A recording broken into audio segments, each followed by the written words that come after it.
My love language is physical touch. You and Kody could. Coyote Pass was to be the epitome of Kody Brown's vision, the land on which his expansive family would gather together, finally after decades of turmoil, breakup, and house hopping. When he first stood before the wives, describing a vision of each one living in her own house, her own territory, and a communal space where their children and grandchildren would come and visit, it was like a vision straight from scripture. To the fans, to the family, and to Kody himself, Coyote Pass wasn't land, it was destiny. But below that golden dream was a foundation already decaying. The property was purchased, not with security, but with loan, backroom agreements, and a silent compulsion to demonstrate that the Brown family remained intact. There were fissures right from the start. Christine expressed her fears, Janelle concerned about money, and even Meri, long relegated, quietly wondered if this property was a blessing or a curse. But Kody, with his eyes closed to reality because he wanted so desperately to guarantee his patriarchal heritage, disregarded them all. He doubled the fantasy, flaunting the purchase on television and telling the world that this property would unify his family in perpetuity. What nobody saw, at least not at the time, was the paper trail, the unpaid taxes piling up,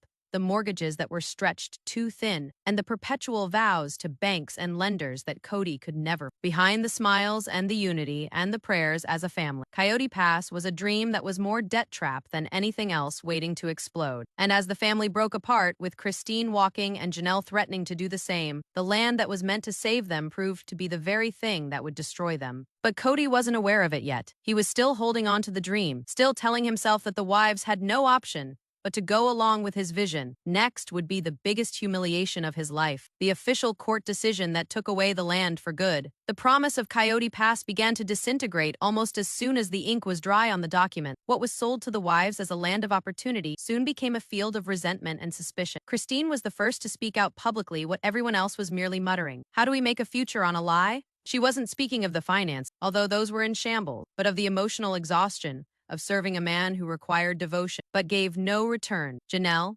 having invested more money than any other wife, started demanding something to be done. She demanded surveys, building permits, actual activity on the property. But Kody delayed. Gaggings at meetings turned into screaming matches, plans disintegrated, and the so-called family cohesion dissolved into a series of acrimonious arguments that even TLC cameras couldn't manage to turn into positive spin. While Kody spouted on about patience and God's timing, in private, he was secretly missing payment deadlines. The property taxes remained unpaid. Notifications came in the mail, stamped bright red, and were thrust into drawers as if ignoring them would cause them to vanish. Neighbors started complaining about the abandoned land, wondering why a large family who paraded around proclaiming to construct forever homes hadn't even broken ground on one. Robyn, being the defender that she is, took Kody's side, parroting his phrases, promising all that the funds were on the way, that the dream was alive. But even she couldn't cover up the tension in her voice as she stared at the figures not adding up. To the world at large, the Browns described Coyote Pass like it was still a dream unfolding, but in the family,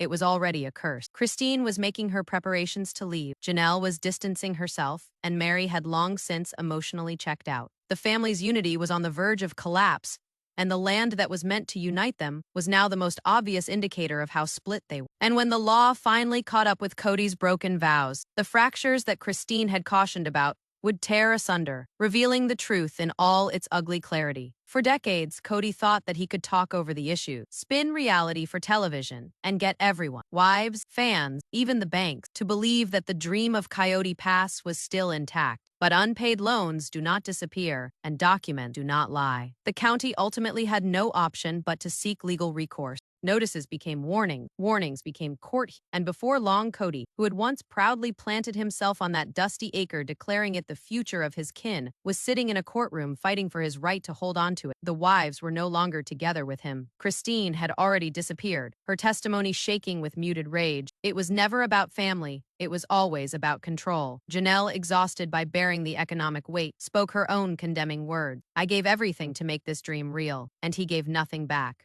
Even Meri, usually spoken in the shadows, had at last shattered the facade, admitting years of manipulation that seeped into every choice regarding the property. And then the documents, the fat folder of proof listing all the late payments, all the delinquent tax notices, all the irresponsible financial steps Kody had attempted to conceal. The judge was not impressed and brusque with Kody's poor attempts to spin it as a family matter. This was not television, or harmony, or fantasy of patriarch. It was about cold, hard cash and hard facts, and Kody had neither to stand on. The more that testimonies rolled in, the more crumbled the facade that Kody had so diligently built. Robyn, crying and defiant, tried to defend him, but even her pleadings sounded hollow. The courtroom was not swayed by emotion. It demanded responsibility. And for the first time, Kody had to face that no speeches, no bluster, could protect him from reality. The land he had envisioned to maintain his authority was now being taken away from him, bit by bit, one court ruling at a time. But the last ruling hadn't yet been handed down, and when it was, it would annihilate Kody in a manner no one could ever have. The courtroom was electric on the day the final ruling came down. Kody walked in with his shoulders squared, trying to project the confidence of a man still in charge of his destiny, but his eyes betraying his actual condition, nervously scanning, looking for an escape door that no longer existed. Robyn sat nearby, holding onto paper, murmuring assurances that were as hollow to her ears as they were to everyone else's. Christine and Janelle, seated across the aisle, seemed tranquil, nearly relieved, as if they had already resigned themselves to what was to be. The judge's words were tainted with finality. The land, Coyote Pass, was no longer owned by Kody. For unpaid taxes, poor management of finances, and unpaid legal obligations, the land was officially taken away. It was not just a loss of possession, it was the loss of the symbol itself through which Kody had maintained his broken family. Gasps erupted in the courtroom. Christine breathed out, releasing years of bottled-up tension in one exhale. Janelle nodded barely, vindication finally accepted for her warning. Robyn, though, was engulfed in sobs, holding Kody's arm as if holding on to him might hold back the truth from collapse. But Kody, shell-shocked, pale and visibly shaken, could not speak. All these years, he had all along projected himself as the visionary, the patriot, the one who could lead his family to a new era, and in a court blow, that illusion came crashing down. Reporters elsewhere called it the end of the Brown dream. The neighbors spoke of smoldering resentment, relieved the circus of Coyote Pass was finally ending. On Twitter, fans exploded, some celebrating Christine and Janelle's victory, others in shock that so far from their humble beginnings, the family had fallen so low. And in that instant, the reality was clear. This was not just a court loss. It was a travesty so egregious that it destroyed Kody's credibility as a leader and a husband. But worse than the verdict was the fallout outside that courtroom. The verdict echoed far beyond the moment the gavel came down. And outside the courtroom, the Browns' lives were irreparably altered. Christine, quietly leaving with honor, told the media justice was served. Janelle, not as vocal, wore the face of a woman finally set free from years of economic burden. Meri, too readily swept up in the chaos of family soap opera, delivered a belated statement that cut more deeply than any headline. It was never about the land, it was about the lies. And of course, Kody, walking past the camera, face fixed in anger, his silence saying more than. Robyn, with tears streaked over her face, hair disheveled, terror trailed behind him, clinging to his arm as if clinging could forestall the world from witness full. No gesture, however, could undo what had just been declared. Coyote Pass was gone. For the fans who had watched the vision of this site for over a decade, the irony was evident. The property that was supposed to unite the Browns became the very same reason that each crack, each dishonest, and each reckless choice that Kody had ever made exposed. Twitter went crazy. Fans debated whether this was karma or simply the inevitable outcome of greed and ineptitude. Flagstaff neighbors talked of their relief at no longer having to see the spectacle of promises